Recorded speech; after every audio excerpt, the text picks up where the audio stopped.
everyone, we're back to our next step of our color mixing lesson based on color theory. I've got my little workbook here again, our histories, our vocabulary with our quiz. We did our color wheel, learning about our primaries, making our secondaries here.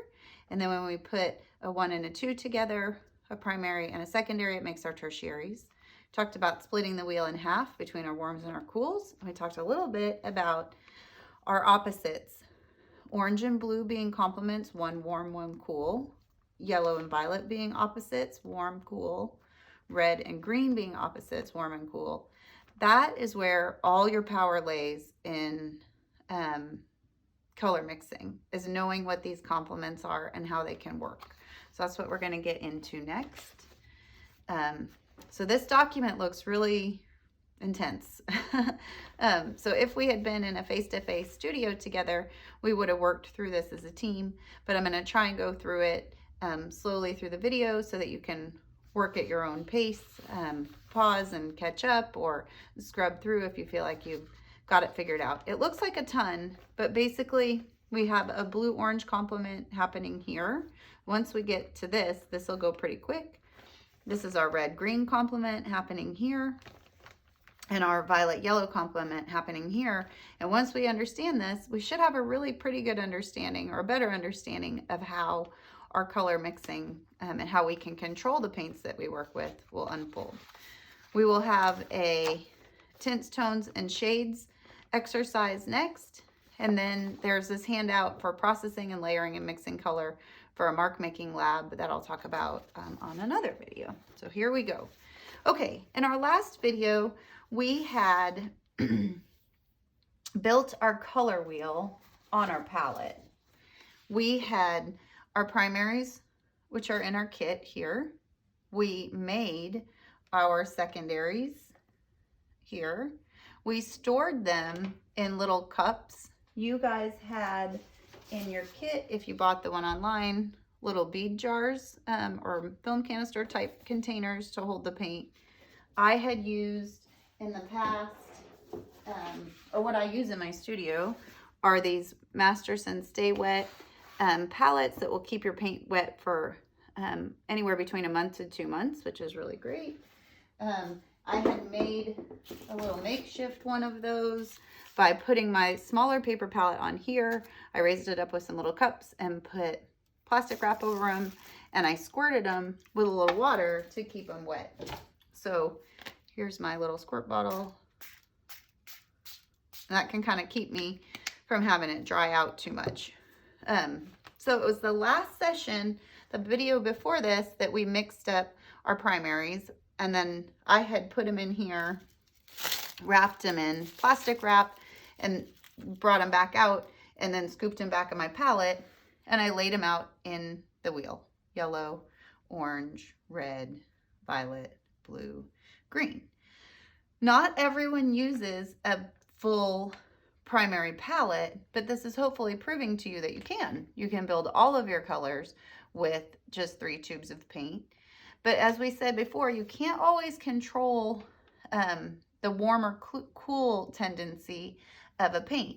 So we had talked about that the violet that we're creating, because I have a pretty orangey red, is going to be a little more neutralized. If I had a really violety red, like this alizarin crimson that I had done in one of the previous videos, you can see it's pretty red, but it's a lot more on the violet side.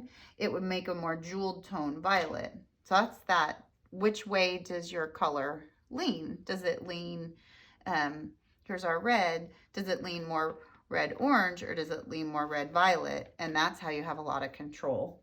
But for our learning, we're just sticking to the basic color theory kit. Okay, so I'm going to keep these over here, and I'm going to set up a second palette. It might seem like we're using a lot of palette paper, but it'll be worth it to keep ourselves organized. And this will be more of our mixing palette here. And then at the end of our painting session, whatever we have left, we can save again in one of those methods. Okay, let's scooch this over a little. So again, We're just going to work down this row, blue-orange complement first. I'm going to take a synthetic flat brush. I just washed these. It's a little wet. I have new clean water, and I'm going to get a new towel. I had talked about in previous videos when these are wet-ish, like after I've just used them, I can rinse them out in the sink really good and then wash them in my washing machine. If I were to use oil, I would not wash them. I would throw them away because I would not want oil paint in my washing machine. Okay, or you can use paper towel.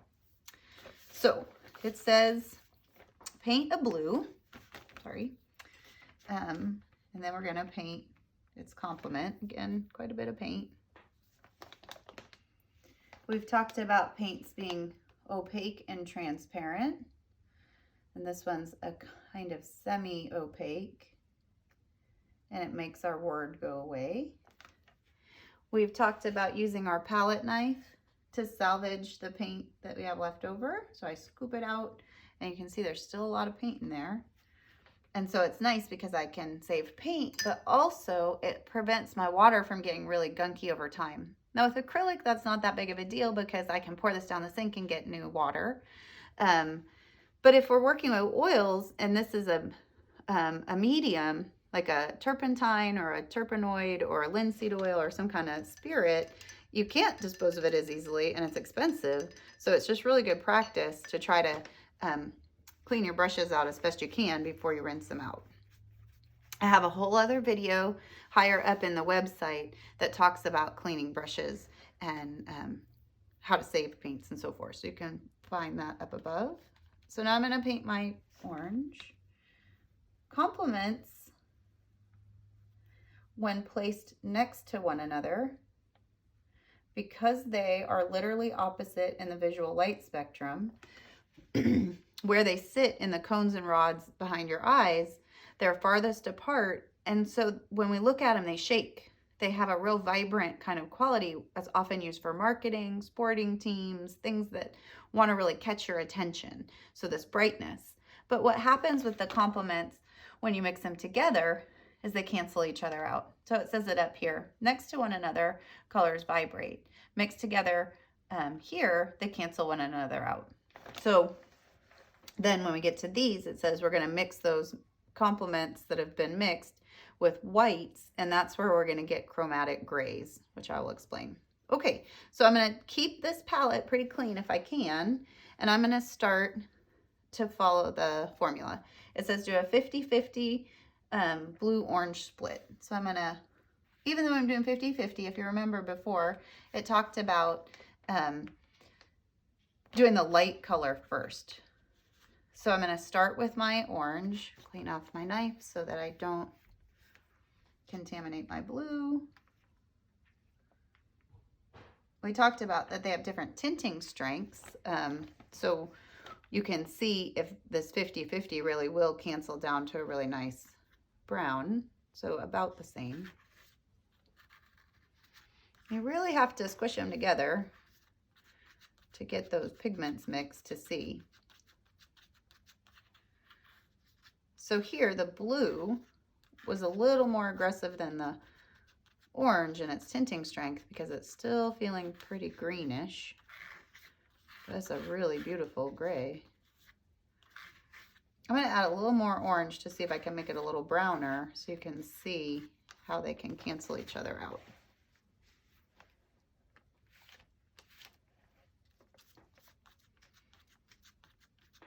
Yeah, so it got a little browner. So while that might look really muddy, imagine, let's say you're making a painting of an oceanscape with a cliffside.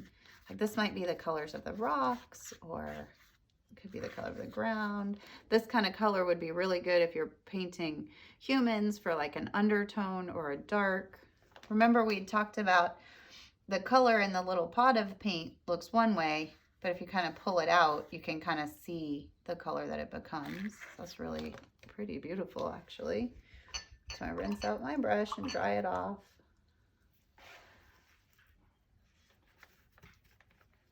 And I'm going to paint that mixture here for my 50% blue, 50% orange. I still think my blue is stronger because it's feeling like a really deep grayish green, not a warm brown.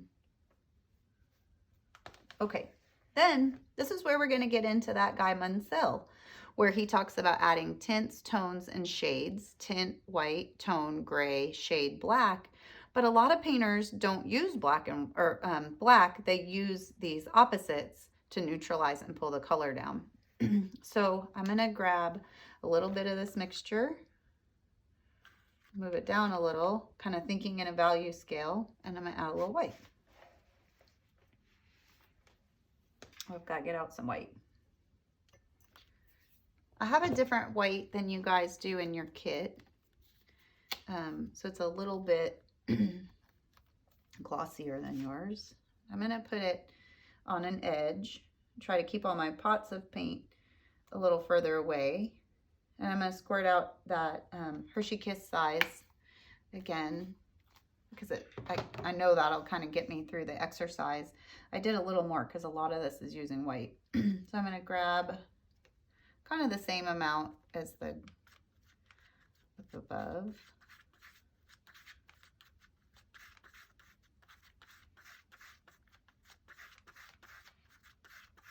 And you can see that it really is more like a green. So that means our blue is really assertive. I'm going to grab some more of it.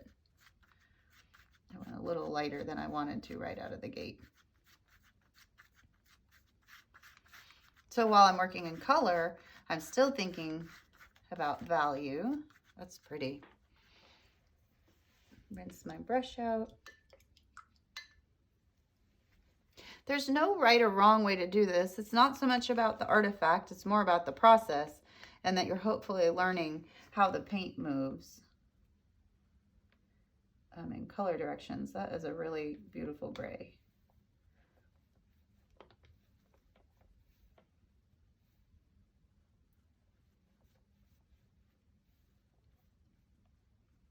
It's like the stormy sky color. This one says add a little more white. See what happens. Always trying to clean my knife in between.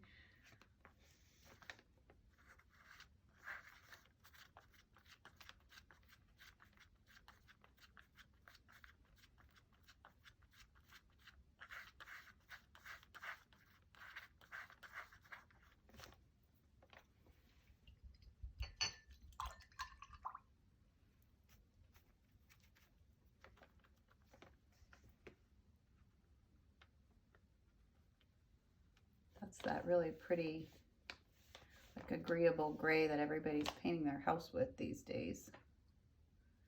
Beautiful. This one says, take this mixture over here and, oh, it should say to your left, sorry, and add a little more orange or a little more blue just to see what happens to it. I think I'm going to add orange just because I want to see if I could maybe make like a flesh color. Just a little, not too much. We'll see. I'm going to make a peach probably. Oh, I went pretty heavy with the orange.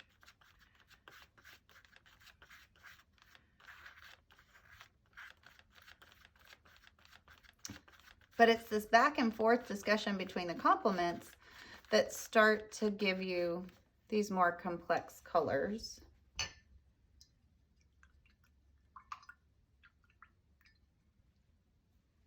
I should say left. I'm sorry, I'll change that when I have the uploads for you. Downloads.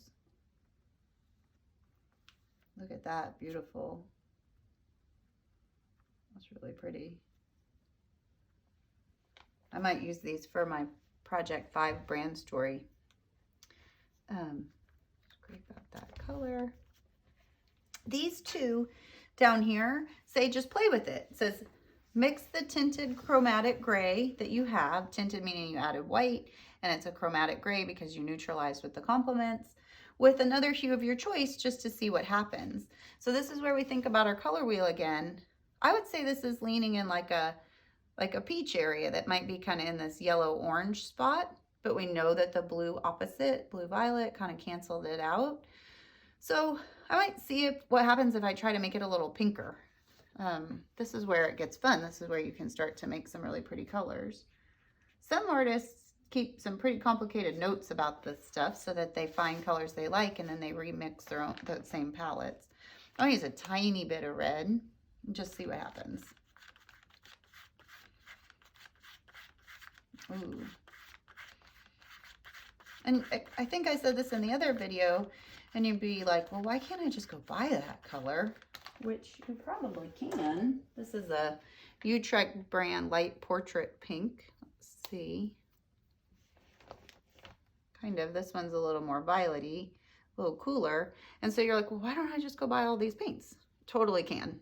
But this is helping you hopefully understand how colors mix so that you can even affect them when you get them in the tubes kind of pre-mixed. And it shows you, it proves to you that you can do it yourself. And that you can paint really complicated paintings with really simple palettes. See what that looks like painted. They all look a little different once they've painted. I don't think I've said this yet, but all the paints, not all, most of the time the paints when they dry a little darker. Hopefully too, in doing these little exercises, you're seeing how much paint it takes to paint something before it runs out.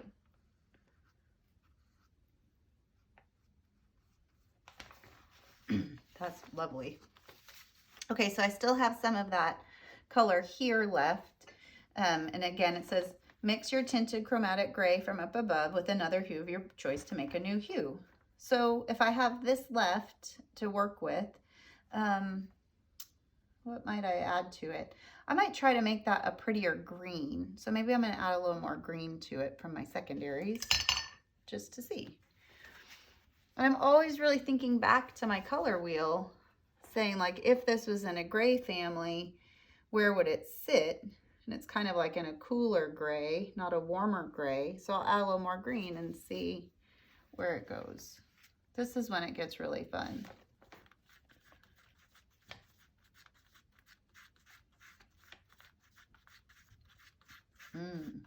These two are going to look really pretty together. This pink that I made and this gray that I made, or this green gray. Yeah, these are going to be the colors for my brand story painting, which was Ephemeral Blooms was the name. And I wanted it to be really light and airy and kind of romantic. And I think these colors are going to work pretty good for it.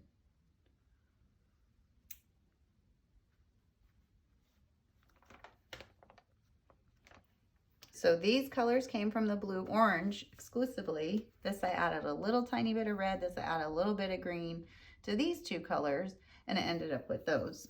So it's super fun. Okay, so this is where you could turn the video off and you could then do it for your green, red, and your violet, yellow. Or if you want, I'm gonna keep going through and you can work along with me. So now I've got my blue orange. I'm going to try and do my green red down the middle and my yellow violet. When this is done, I'll show you how we can save the leftover paint or what we want to do with it so that we're not ever just throwing away big chunks of paint. So I'm going to switch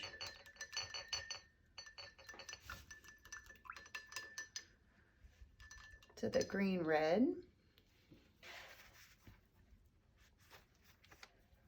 I'll start with my green.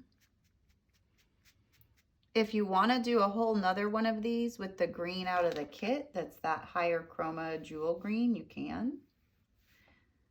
And while on the palette, that green looks pretty, it's a little muddier. In comparison to our Thalocene green in the kit, you can see that it's actually more naturalistic. Like that's how we would paint vegetables. That's how we would paint a lot of the trees in the world. And then we might use a little bit of this to float on top. I'll talk about that more when we go and actually make our paintings. And when we do this handout, where did it go? I'll work through this process of layering and mixing. And this is where we can find out some really fun things where things get layered. I'm gonna wash my brush. I'm gonna start a warm brush, a new brush. I'm gonna get my red.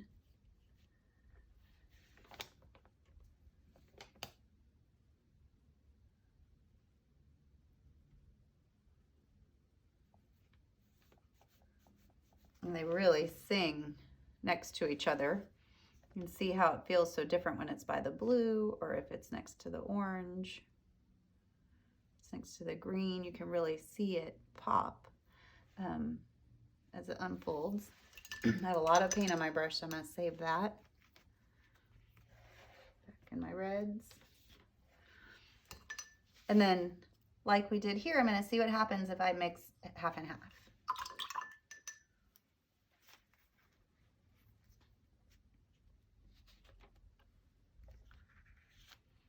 So about that much, and then this one's probably going to turn browner is my guess.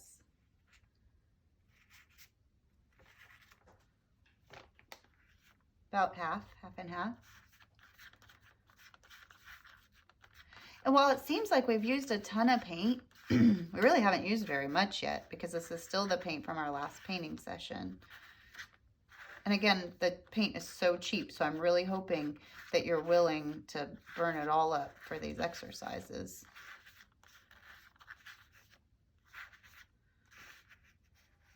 The tinting strength of the red is stronger. Different paints, different brands, different qualities will react different ways. I'm going to add, oops, not more red, I'm going to add more green.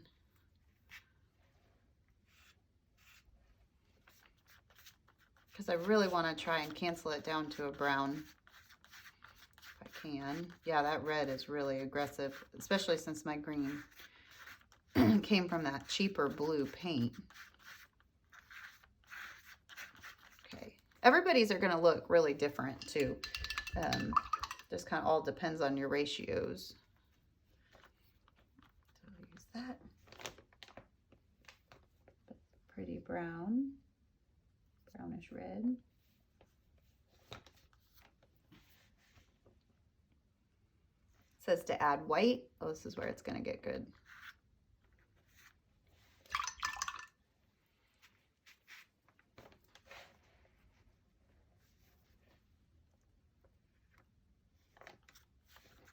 I bet this is going to be really pretty.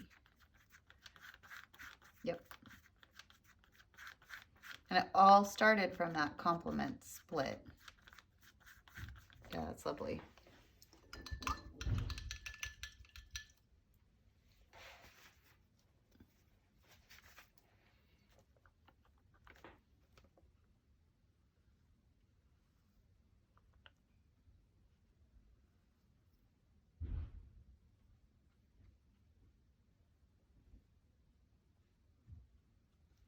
It says add some more white.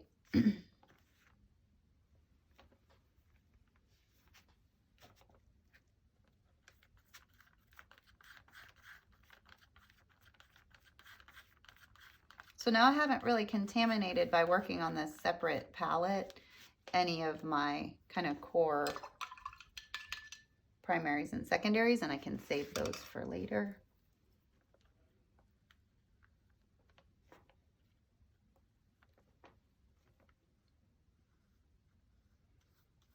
The more white I add, the more opaque it's becoming.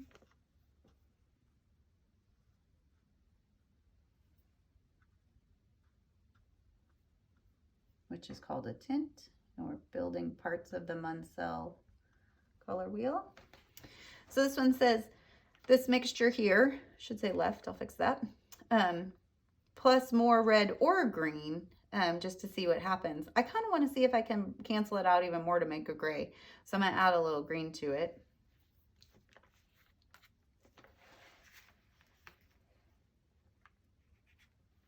We'll see what we get.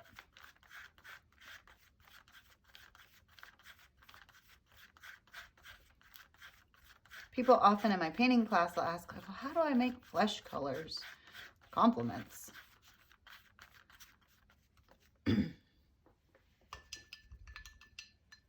That's a kind of really great neutral.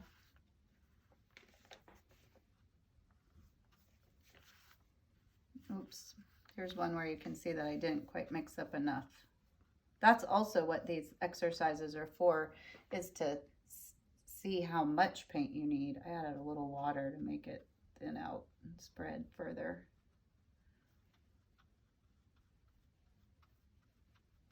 That's pretty. It's kind of similar. And then it says take these mixtures and make a different hue of your choice. So this is where we go back to our color wheel. Gotta look at what we've got. So I've got a kind of more orangey red that was canceled with my bluish green. And I can make it redder or I can make it greener. I think I'm going to try and make it redder because I'm wanting to do my ephemeral blooms painting and have it be some colors of flowers. So I'm going to grab some red.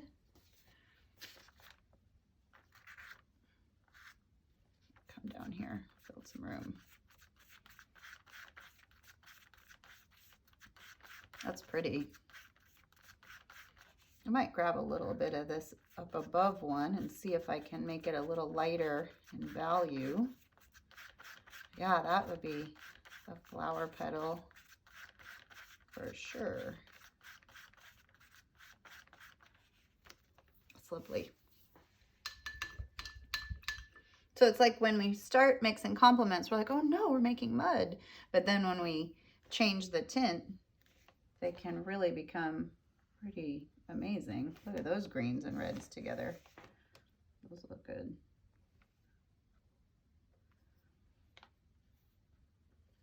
In our next document, we'll talk about making them darker with shades and tones, grays and blacks.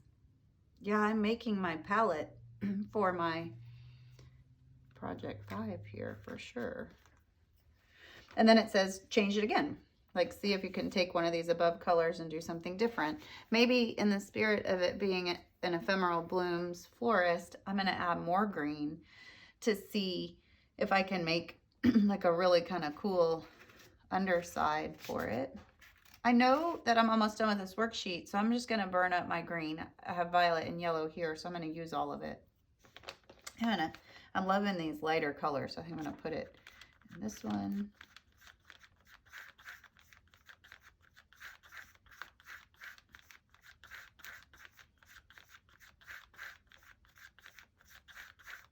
I want it to be greener. My green is gone, so I'm going to add a tiny bit of blue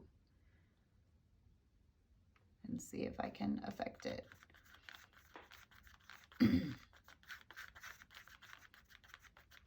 Yeah, that's fun.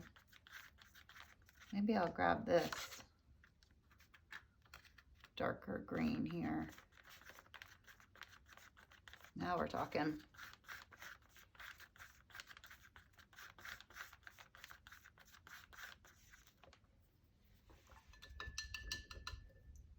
So these are ones where you're just kind of having fun and figuring out some colors that you might use for your brand, or just seeing kind of how they react if you add different stuff. I may have already said this, but some painters, they'll keep some detailed notes about the formulas that they use. Sometimes people will write the formula on their palette. Okay, again, now is when you could turn off the video if you wanted to, or just pause it, because I'm going to work through the complements.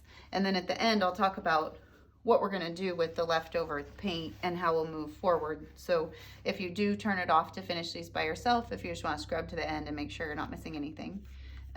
So we'll move on to this section.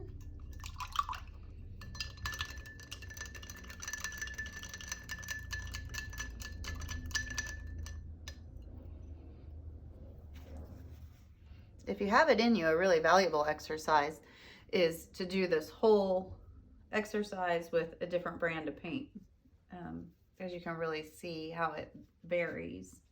I'm not saying you need to, but that's what happens, I think, with people that paint for a long time, is that they start to see how they work differently. And every time you paint, it's different too, just because you're different amount of coffee or tired or focus. So our pretty violet.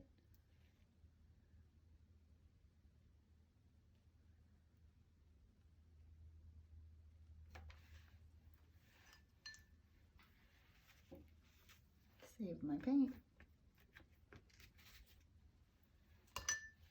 Paint my yellow.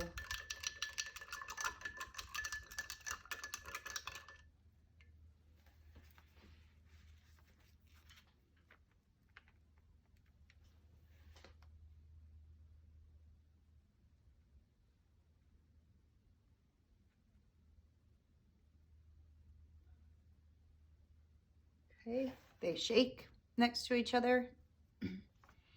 Imagine if I painted this yellow over that purple, how much it would pop. Isn't that pretty?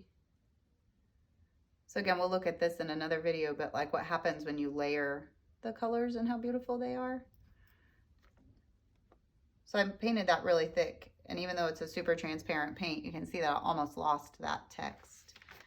I'm going to squirt this with water really quickly because I really like these colors and I want to use them on a different test. I might squirt everything just a little. Again, had we been in the face-to-face class, I would have had these little water bottles for you. So if you can find one at home to use, that would be great. The brand that I use that I really like are the ones from Hobby Lobby, which you could probably order online. And they just have a nice atomizer kind of quality. A nice mist. Okay, so it says to mix our two together, 50-50. So do the light first. Not that it matters so much because we're going 50-50, but just at a good practice. Dark into light. That looks about like half.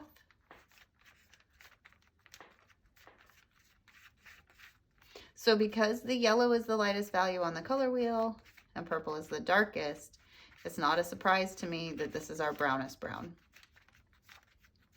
They cancel each other out the most, and that is all based in physics. That light spectrum, that is like a perfect brown, which you can buy browns, burnt siennas, burnt umbers, but this is how you can do it all with your primaries. And they have temperatures that lean, like this feels a little, like the yellow is pretty strong, so it's like got a, that kind of tends this way. This one's got a bluish greenish tint to it. Okay, then it says add some white.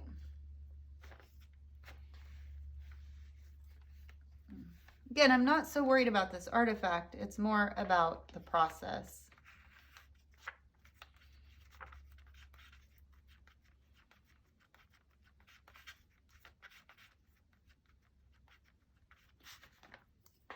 I'm just gonna mix that in with my brush.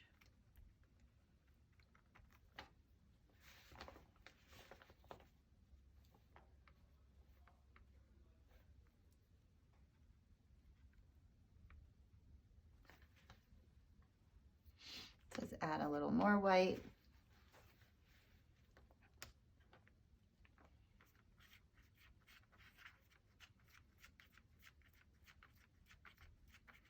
That's about as neutral as it gets. And that, I think, is because of the yellow violet being such a drastic opposite on the wheel.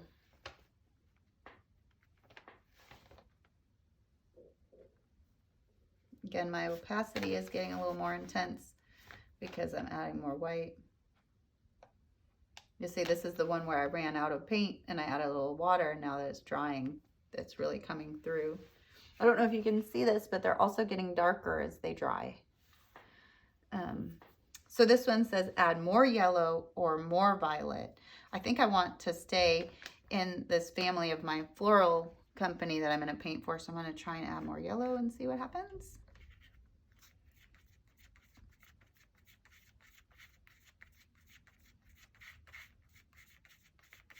In my painting class that meets on Fridays, we spend a lot of time going through this at the beginning, and now my painters, a couple months into the semester, they all started painting this way. They end up having these gorgeous palettes that they build, and then the paintings almost paint themselves because they're not thinking about mixing, they're just thinking about painting, and then they can mix subtle shifts in between. That is really pretty. I could see a handbag in that color for some of you that are doing a fashion design. I want shoes this color. I want them. Skirt.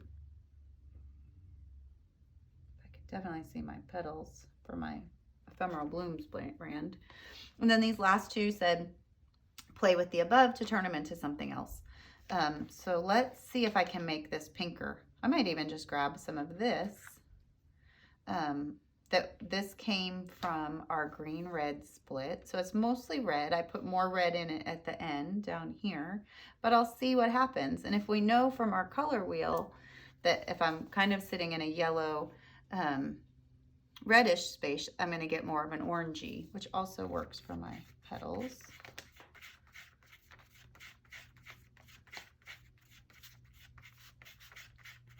I might tint it a little more with more white.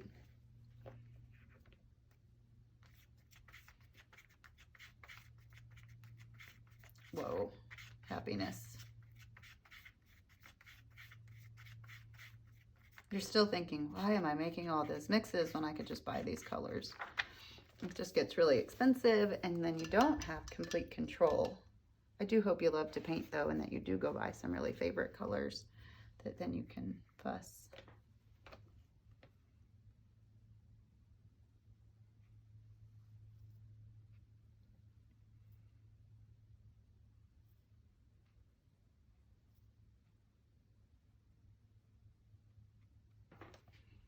Wow. And then this last one, yeah, this is going to be my brand story down here. There's my palette. It says mix another one of these a certain way. Maybe I'll just try and shift and put more violet into that one and see what happens. So I'm working with the original complements and see where it goes. Maybe I'll come into this one, move it down. Whoa, pretty. Did you ever think you'd get that color out of that? That's the best.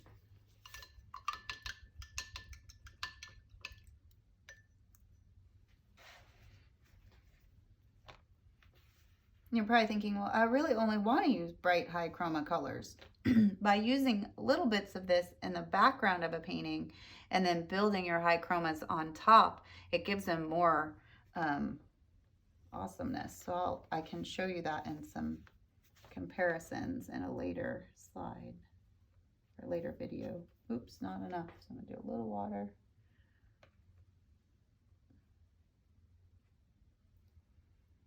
And there we go.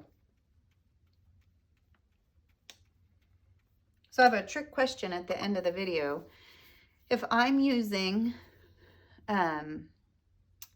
green and red, which are my complements, am I using the full color wheel? I'm gonna let you think about it for a second.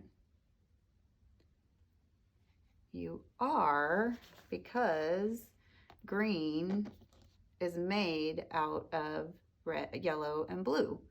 So if ever you're using the complements, even though you have a secondary that's pre-made, you're still really using the full color wheel. And that's hopefully what this exercise is for, is helping you understand how it works. And this really, it doesn't change that much, even if you're working on a computer building a video game or cutting a movie and editing its color.